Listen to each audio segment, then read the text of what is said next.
पुस्तक का नाम मन को भगवान के साथ जोड़िए। लेखक पंडित श्री राम शर्मा आचार्य जी। ऑडियो 3। सबसे बड़ा योगाभ्यास।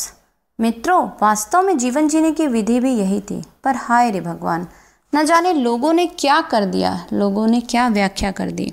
उपासना को, साधना को लोगों ने जादू मान लिया। अध्यात्म को मनोकामना पूरा करने का जादू मान लिया। यह जादू नहीं है, यह जीवन जीने की कला है, जीवन को संशोधित करने की विधि है। आपका जीवन इतना बड़ा जीवन है कि इस पर हम देवताओं को निछावर कर सकते हैं, भगवान को हम इस पर निछावर कर सकते हैं। भगवान से बड़ा है जीवन, वह साक्षात भगवान है। इस जीवन को परिष्कृत करना अपने आप में सबसे बड़ा योगाभ्यास है।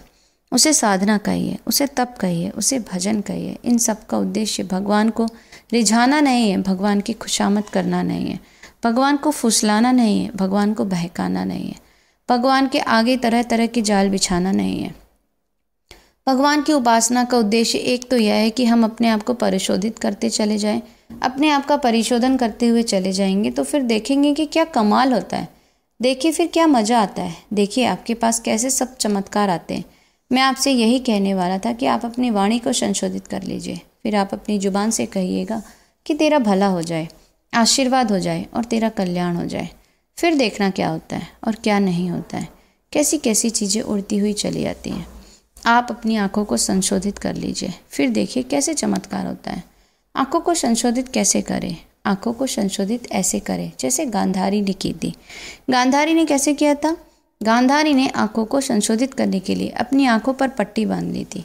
पट्टी बांधने का मतलब यह है कि दूसरों की, व्यक्तियों के, नर और नारी की जो मान्यताएं उससे आप प्रभावित ना हो। गांधारी ने तो अपनी आंखों में पट्टी इसलिए बांध ली थी कि उसका जो अंधा पति था उससे उसकी शादी हुई थी, इसलिए उसने अपनी आंखों पे पट्टी बांध ली थी कि मेरा मर्द एक ही है, दूसरा कोई मर्द है ही नहीं। आंखों का संशोधन करने के पश्चात न कोई जप किया, न तप किया, और न कोई पूजा की, न कोई अनुष्ठान किया और न कोई ध्यान किया।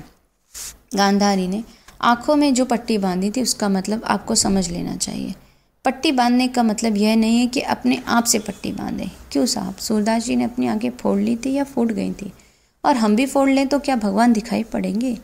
बेटे भाई, गलती तो मत कर लेना। आंखें फोड़ने से मतलब है कि हमारी जो कमीनी आंखें, दुष्ट आंखें, जो नारी को मात्र शक्ति को विषय वासना के रूप में देखती है, उन्हें हम फोड़ दें अर्थात बदल दें। फिर देखना आंखों का चमत्कार कैसे होता है।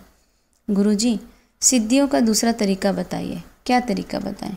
कोई ऐसा मंत्र बताइए कि जिससे काली हमारे काबू में आ जाए, देवी हमारे काबू में आ जाए, फलानी हमारे काबू में आ जाए। धूर्त, देवी तेरे काबू में आ जाएगी तो तेरा कचूमर निकाल देगी। कैसे? वैसे ही एक बार शुंभ ने अपने दूत से संदेश भेजा कि कहा कि देवी तो हमारे काबू में आ जा। काबू से क्या मतलब है? तू हमारी बीवी बन जा। किससे कहने लगा था? चंडी से कि हमारे कहने पे चल, हमारे भाई निशुंभ की सेवा में आ जा। देवी ने कहा, अच्छा आप हमें बीवी बनाना चाहते हैं? हाँ। आप हम पर हुक्म चलाना चाहते हैं? हाँ। आप हमें गुलाम बनाना चाहते हैं? देवी ने कहा, हम आपकी नौकरानी बन सकती हैं, पर गुलामी भी कर सकती हैं, पर हमने एक प्रतिज्ञा कर रखी है, आपको हमारी एक शर्त माननी पड़ेगी। बोले क्या?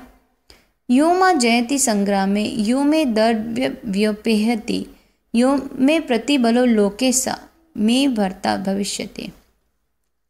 मैं तुझे अपना पति बनाने को तैयार हूँ और मैं तेरी पत्नी बनने को तैयार हूँ, लेकिन शर्त तो पूरी कर। कैसे पूरी करूँ? यो मां जयति संग्रामे, जो मुझको संग्राम में जीतेगा, आजा मुझसे लड़।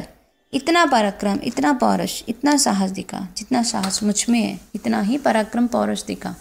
और यह कार्य यो में प्रतिबलो लोक सा में भरता भविष्य दे। संसार में जो मेरे समान बलवान होगा, जो मुझे संग्राम में पराजित कर देगा, हरा देगा, वही मेरा स्वामी होगा। मैं उसी की पत्नी बनूंगी, वरना नहीं बनूंगी। उसने कहा, मैं लड़ने को तैयार नहीं हूँ।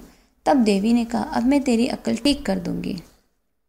मित्रों, देवी को आप क्या बनाना चाहते हैं? देवी को औरत बनाना चाहते हैं। आप देवी के पति बनना चाहते हैं ना? कौन बनना चाहता है?